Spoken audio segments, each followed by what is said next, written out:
का online class में स्वागत है। जो कि हम कला और संस्कृति से संबंधित जो हमारा टॉपिक चल रहा है दुर्गों का, तो दुर्गों की महत्वपूर्ण जानकारी के लिए आज जो हमारा टॉपिक है वो है जालोर दुर्ग, जिसके बारे में हम विस्तार से अध्ययन करेंगे। आज का जो हमारा दुर्ग है उस दुर्ग का नाम है जालोर दुर्ग। जालोर का दुर्ग। तो देखिए जालोर का जो दुर्ग है वो कहाँ स्थित है? जालोर में। जालोर का दुर्ग कहाँ स्थित है? जालोर में। अब जालोर के प्रमुख जो उपनाम है, यानी जालोर दुर्ग को किन किन उपनामों से जाना जाता है उसके बारे में हम थोड़ा सा विस्तार से अध्ययन करें। तो देखिए जालोर के प्रमुख जो उपनाम है, जैसे पहला उपनाम है इसका स्वर्णगिरी दुर्ग। स्वर्णगिरी दुर्ग।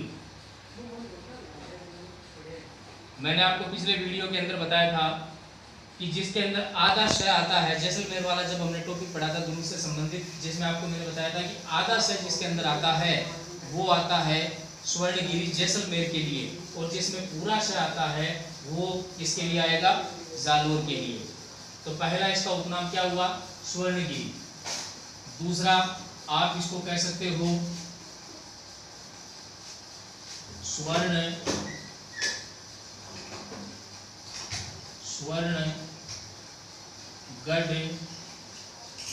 दुर्ग। स्वर्णगढ़ दुर्ग।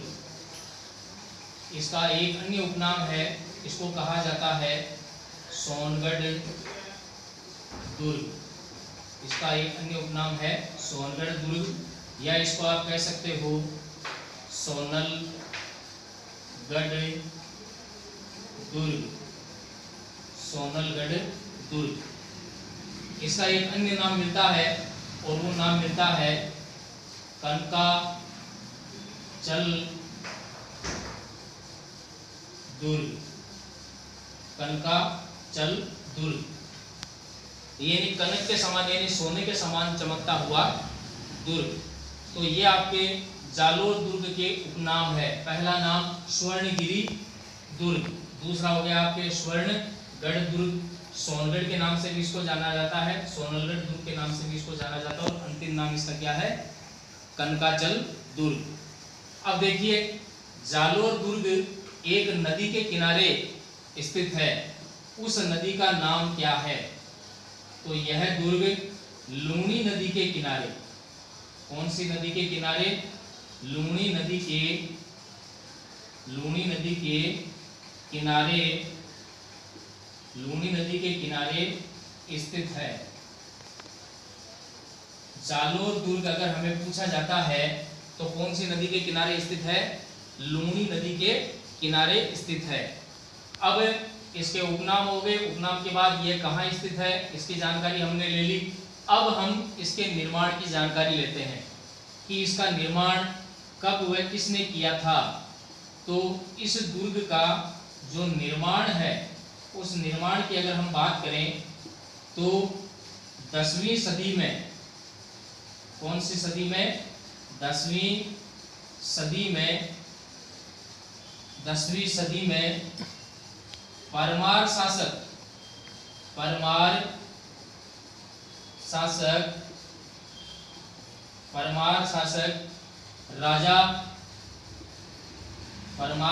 राजा धारावर्ष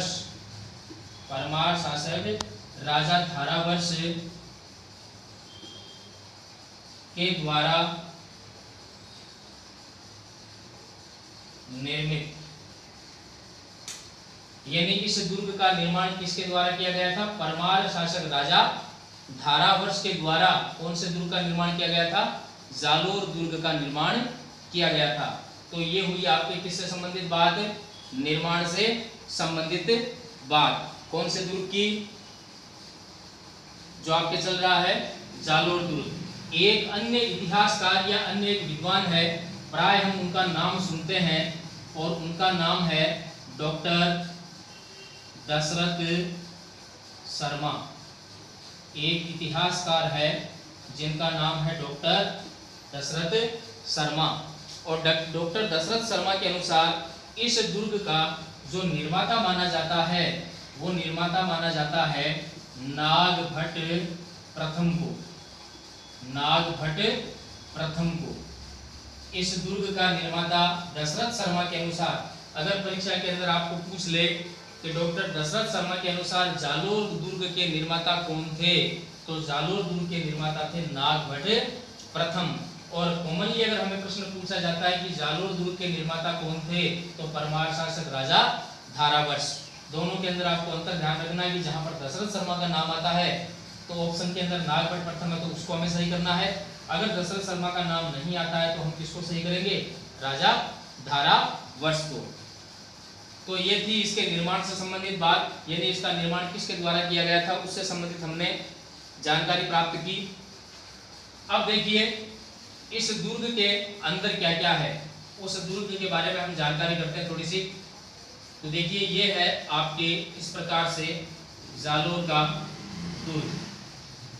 ये इस प्रकार से आपके दुर्ग है, कौन सा, जालोर का दुर्ग।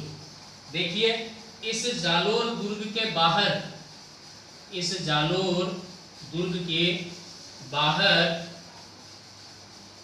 एक मंदिर बना हुआ है।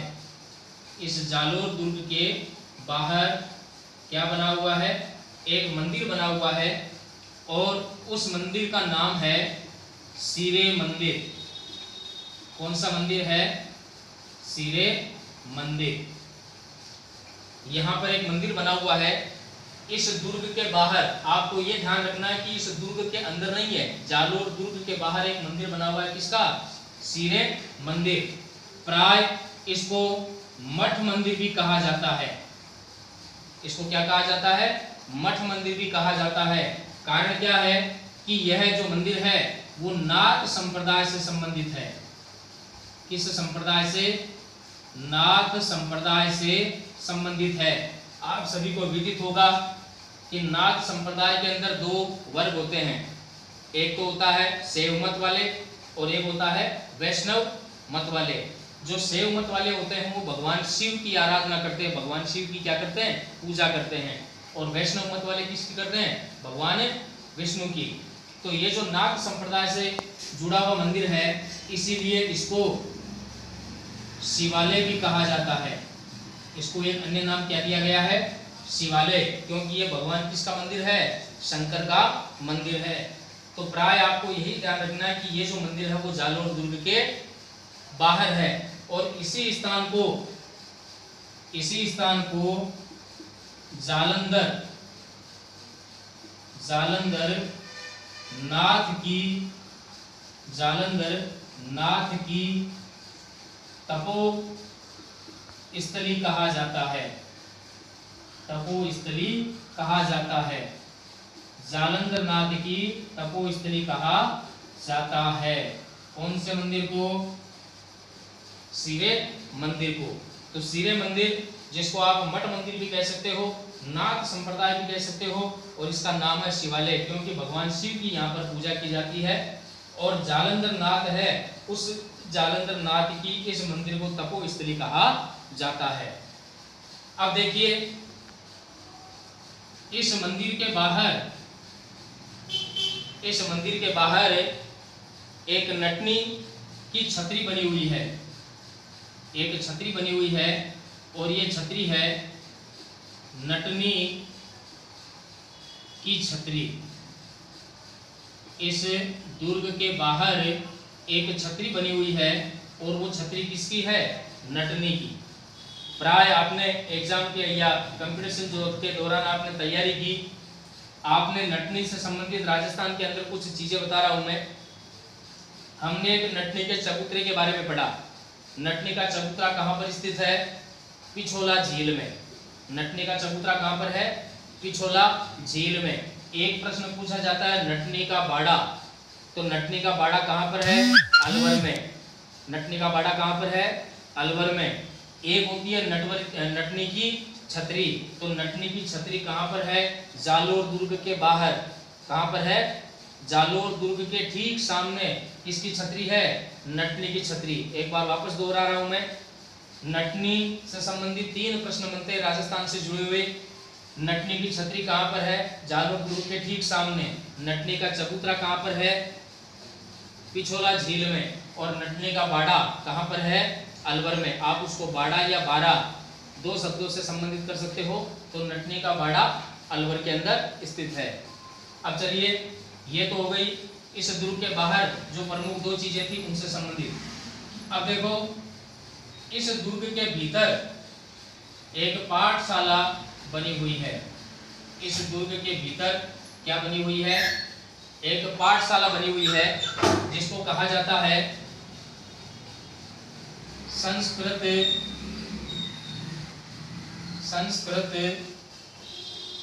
कंठाभरण पाठशाला। संस्कृत कंठाभरण पाठशाला। इस पाठशाला का नाम क्या है? संस्कृत कंठाभरण पाठशाला। इस पाठशाला का जो निर्माण है वो निर्माण करवाया था राजा भोज ने। इस पाठशाला का निर्माण किसने करवाया था? राजा भोज ने। तो आपको ये याद रखना है कि इस जालोर दुर्ग के अंदर प्राचीन काल में एक पाठशाला थी और उस पाठशाला का नाम क्या था? संस्कृत कंठाभरण पाठशाला। इसी प्रकार की पाठशाला एक अजमेर में थी। इसी प्रकार की पाठशाला कहाँ थी? एक अजमेर में थी। तो उस पाठशाला को कुतुबुद्दीन ऐबक ने तुड़वाकर वहां पर 16 खंभों की एक मस्जिद बनवाई। वहां पर 16 खंभों की क्या बनवाई? मस्जिद बनवाई। भारतीय इतिहासकारों के दौरान बताया जाता है कि उस मस्जिद का निर्माण मात्र 60 घंटों में हुआ था। उस मस्जिद का निर्माण कितने घंटों में हुआ था? 60 घंटों में हुआ था। इसीलिए उसको कहा जाता है 2.5 दिन का झोपड़ा। तो राजस्थान की पहली जो मस्जिद बनी थी उस मस्जिद का नाम था 2.5 दिन का झोपड़ा। इसी प्रकार की जो आपको मैं संस्कृत स्कूल बता रहा हूँ कहाँ पर थी? अजमेर में। और उस स्कूल को किसने, उस पाठशाला को किसने तुड़वाया था? कुतुबुद्दीन ऐबक ने। तो कुतुबुद्दीन ऐबक के द्वारा उसको तुड़वाकर वहां पर 16 खंभों की एक मस्जिद बनाई गई थी जिसे वर्तमान 2.5 दिन के झोपड़े के नाम से 2.5 दिन के झोपड़े के नाम से जानते हैं। एक बार आप देखिए, यहाँ पर संस्कृत पाठशाला थी जिसे कालांतर में ये जो पाठशाला है इस पाठशाला को कालांतर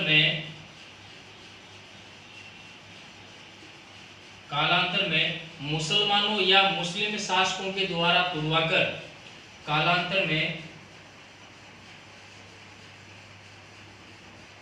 इसे तुड़वाकर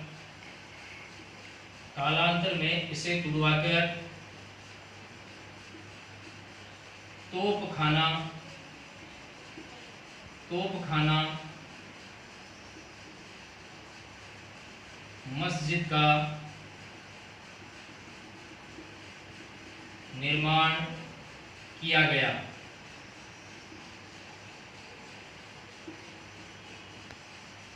जहां पर संस्कृत जो पाठशाला थी उस पाठशाला को मुसलमानों या मुस्लिम शासकों के द्वारा तुड़वाकर उसके स्थान पर एक मस्जिद का निर्माण किया गया और उस मस्जिद का नाम था तोपखाना मस्जिद।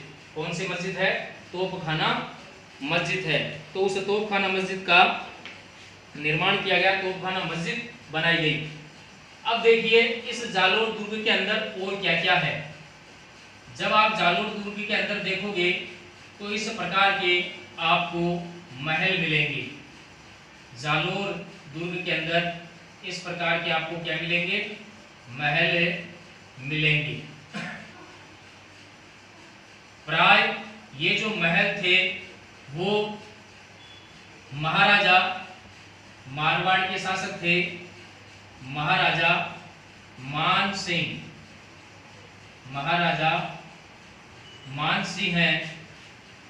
के महल। महाराजा मान सिंह के महल जो मारवाड़ के शासक थे उनके ये महल बताए जाते हैं। अब ये महल इनके कैसे हैं? मारवाड़ के शासक थे भीम सिंह। मारवाड़ के शासक थे भीम सिंह और भीम सिंह के ये छोटे भाई थे मान सिंह। आपने कृष्णा कुमारी विवाद पढ़ा होगा, कृष्णा कुमारी विवाद। उस कृष्णा कुमारी विवाद के अंदर 3 राज्यों के मध्य विवाद होता है, मेवाड़, मारवाड़ और जयपुर। तो मारवाड़ के शासक जो भीम सिंह थे, उस भीम सिंह से कृष्णा कुमारी की सगाई हुई थी, लेकिन वो विवाह नहीं हो पाया था। तो मारवाड़ के शासक जो भीम सिंह थे, उन्होंने अपने छोटे भाई मान सिंह को बंदी बनाकर इन महलों के अंदर रखा था। इसीलिए इन महलों को किसके महल कहा जाता है? महाराजा मान सिंह के महल कहा जाता है। तो कृष्णा कुमारी विवाद से संबंधित ये। अब देखो इसके अंदर और क्या क्या है। इस दुर्ग के अंदर जो प्रमुख रूप से अलाउद्दीन खिलजी के द्वारा यहाँ पर आक्रमण किया गया था, अलाउद्दीन खिलजी के द्वारा यहाँ पर आक्रमण किया गया था। और आक्रमण के दौरान, उससे पहले देखिए यहाँ पर आप लिखोगे मलिक शाह है, मलिक शाह है, मलिक शाह पीर की दरगाह है, मलिक शाह पीर की दरगाह है, इस दुर्ग के अंदर है। वहीं पर इसी दुर्ग के अंदर अलाई मस्जिद, अलाई मस्जिद, अलाई मस्जिद स्थित है। अलाई मस्जिद से तात्पर्य है कि अलाउद्दीन खिलजी ने जब जालोर के दुर्ग के ऊपर आक्रमण किया था, तो इस दुर्ग को जीतने के पश्चात इस दुर्ग के अंदर एक मस्जिद का निर्माण करवाया था, और उस मस्जिद का नाम क्या था? अलाई मस्जिद। और अतः इसको कहा जाता है अलाउद्दीन खिलजी की मस्जिद, अलाउद्दीन खिलजी की मस्जिद। इसका दूसरा नाम क्या है? अलाउद्दीन खिलजी की मस्जिद, या इसको कहा जाता है अलाई मस्जिद। इसको अलाउद्दीन खिलजी की मस्जिद या अलाई मस्जिद के नाम से भी जाना जाता है। इसी दुर्ग के अंदर, इसी दुर्ग के अंदर आपको मिलेगा सुवर्णगिरी, सुवर्णगिरी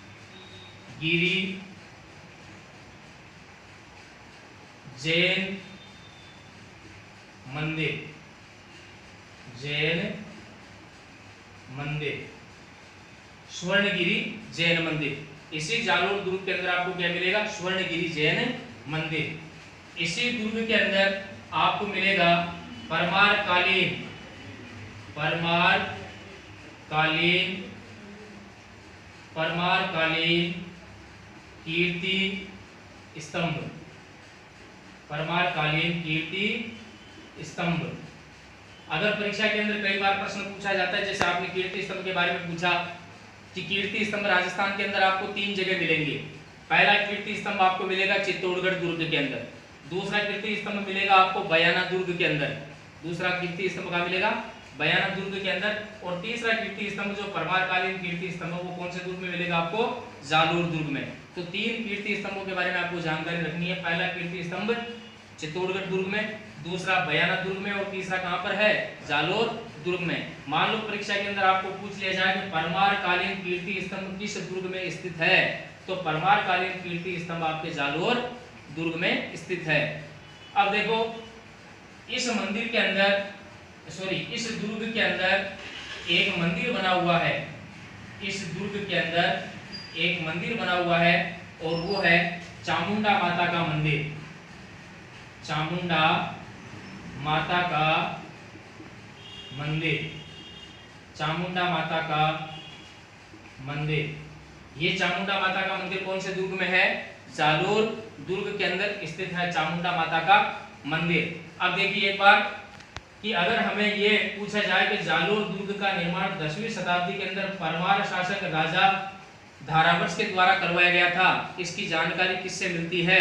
तो इसकी जानकारी ये जो चामुंडा माता का मंदिर है, इस चामुंडा माता के मंदिर पर एक शिलालेख लगा हुआ है, और उस शिलालेख के अंदर स्पष्ट रूप से ये बात कही गई है कि 10वीं शताब्दी के अंदर इस दुर्ग का निर्माण किसने करवाया था?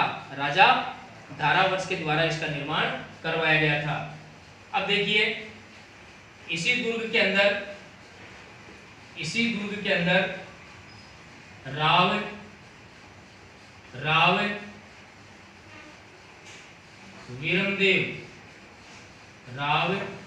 वीरमदेव की चौकी बनी हुई है। राव वीरमदेव की क्या बनी हुई है? चौकी बनी हुई है। तो ये जो राव वीरमदेव की चौकी है, इस चौकी के ऊपर यहाँ के सभी शासकों का क्या किया जाता था? राज तिलक किया जाता था। तो वीरमदेव की चौकी बनी हुई है, उस वीरमदेव की चौकी के ऊपर राज तिलक किया जाता था।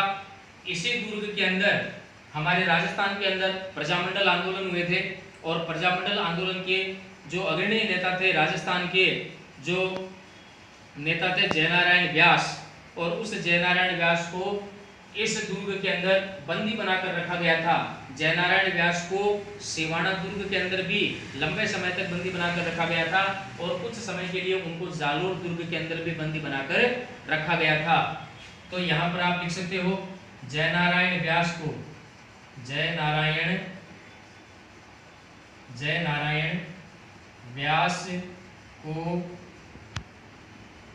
इस दुर्ग में बंदी बनाकर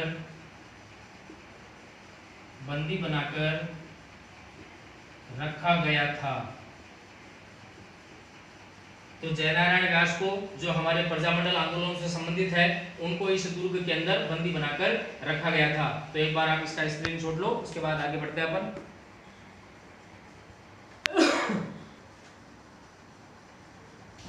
तो देखिए, हमने लिखा जयनारायण व्यास को इस दुर्ग के अंदर बंदी बनाकर रखा गया था। अलाउद्दीन खिलजी के द्वारा इस दुर्ग के ऊपर आक्रमण किया गया था 1311 ईस्वी के अंदर। 1311 ईस्वी के अंदर इस दुर्ग के ऊपर आक्रमण किया गया था, और आक्रमण करने के बाद इस जालोर दुर्ग का नाम बदलकर उसने जलालाबाद, इस दुर्ग का नाम क्या रखा था? जलालाबाद। अलाउद्दीन खिलजी के द्वारा इस दुर्ग का नाम बदलकर जलालाबाद रख दिया था। कहीं कहीं आप इस दुर्ग के बारे में, जालोर जो दुर्ग है, उस जालोर दुर्ग के बारे में सुनोगे तो जालोर दुर्ग का प्राचीन नाम कहीं कहीं जगह बताया जाता है जबालीपुर। जो जालोर दुर्ग है, उस जालोर दुर्ग का अन्य, जहां पर आप नाम सुनोगे और अन्य नाम सुनोगे, तो वो नाम पड़ेगा आपके जबालीपुर। यहां लिख देता हूं मैं जबालीपुर।